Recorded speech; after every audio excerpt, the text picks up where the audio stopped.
McDonald's. Hello, and welcome to my review of Week 6 of the NFL season. Another fantastic week. Where do I start? Oh, yes. Let's start with whatever the hell that was in Indy.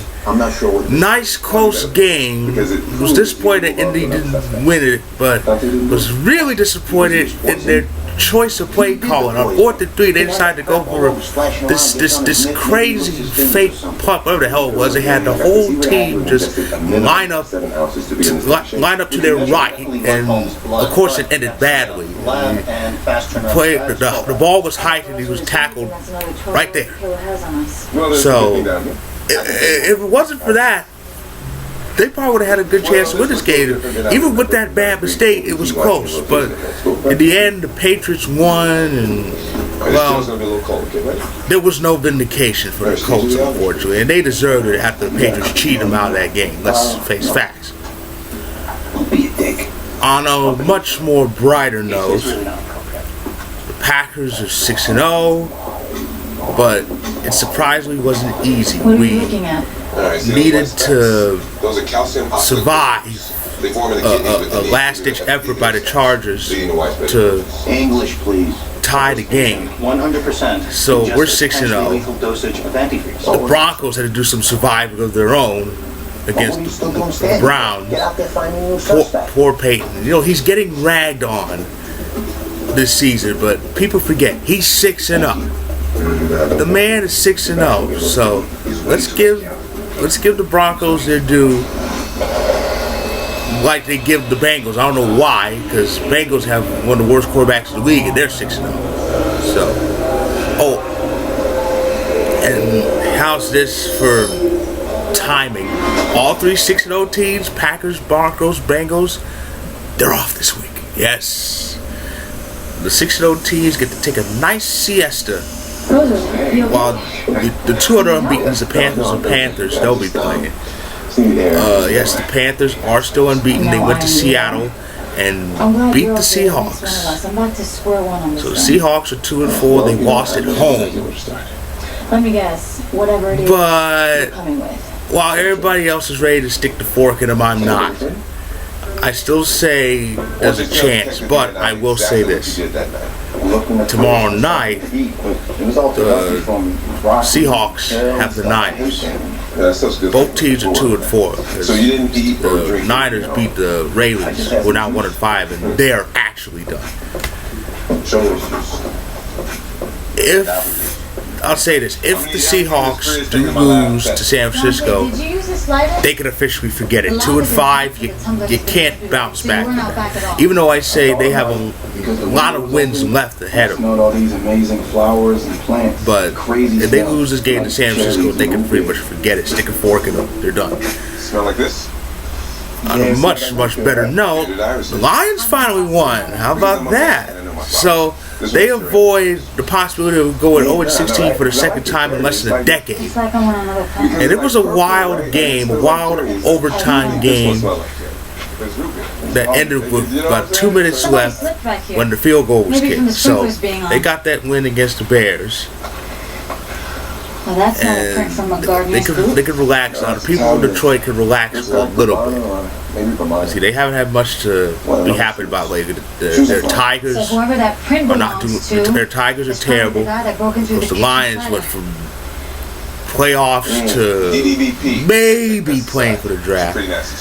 And of course the Pistons. That says enough right there. Why don't you two about it or something while I run?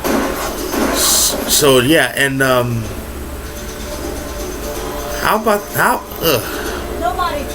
that game between Philly and the Giants? It was just amazing. The Eagles played like garbage, but the Giants managed to play worse than that. So in the end, the Eagles won 27-7, and now we have the NFC East with two 3-3 teams tied for first place. The Colts are 3-3 and still leading the AFC South. I'm sorry, by a mile.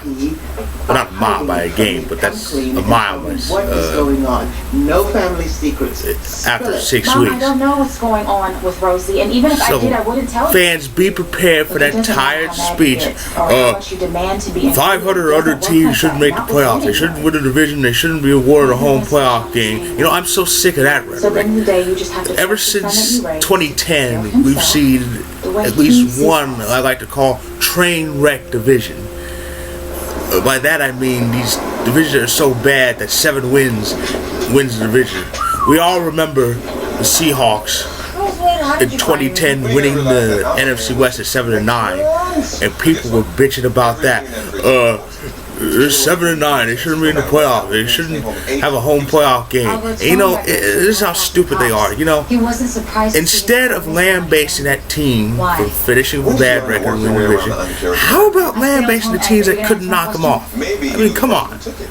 And that person's probably the guy who They had every ample opportunity to knock that team off and prevent this. They didn't. So, too bad. There are so many fake parts on this And thing. this has been happening for the last, ever since then. Yeah, the Seahawks that year, they won the division 7-9.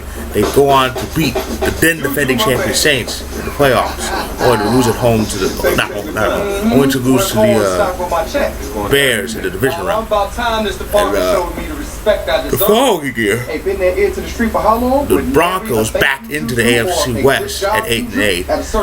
The Giants won the NFC East at 9-7, beat the Dallas in a great winner-take-all game to take that division 9-7. Now, the Giants team, that Giants team went on to win the whole thing.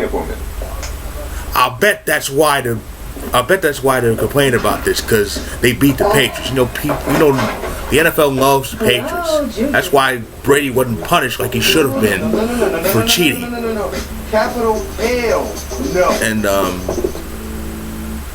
in 2013, of course, the Green Bay Packers played 7 weeks without Aaron Rodgers. They still won the NFC North at 8-7-1. And of course, we all know the story last year. The 7-8-1 Panthers won the NFC South. Of course, the NFC South is going to be much, much better because the Panthers and Falcons are neck and neck, having good records, battling it out.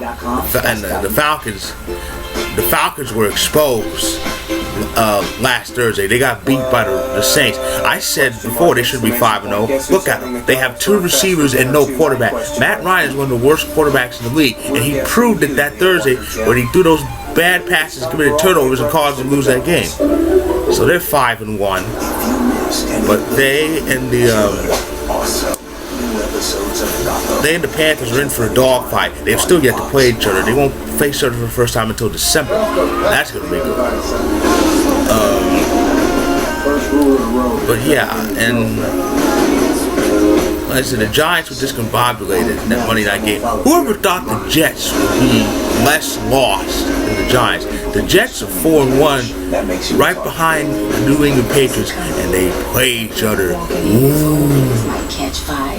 The game's in Foxborough. You know, Foxborough is usually where road teams go to die, but I don't know. Jets may have a shot here. I'm not saying they'll win, but they have a shot. They're better. That's because Gino was on the bench, and they may not want to put him back in. That's a joke, right? What else is there? Oh yeah. You better have a check cut and red thing with all the proper deductions. No, that pretty much sums up weeks. That pretty much sums up week 6. Week 7 begins with the Seahawks and Niners. So the Packers have a bye, a well-deserved siesta. But 2 weeks we have the Broncos, a possible Super Bowl preview. Unbeatens going at it. Ooh, that should be delicious. And Cincinnati goes to Pittsburgh in 2 weeks, so that's going to be the Bengals' first loss. Pittsburgh's going to blow them out. Side mirror of a 2015 Ferrari 458 Special. So that's all. And enjoy this week and the rest of the NFL season. Double parked. I told you she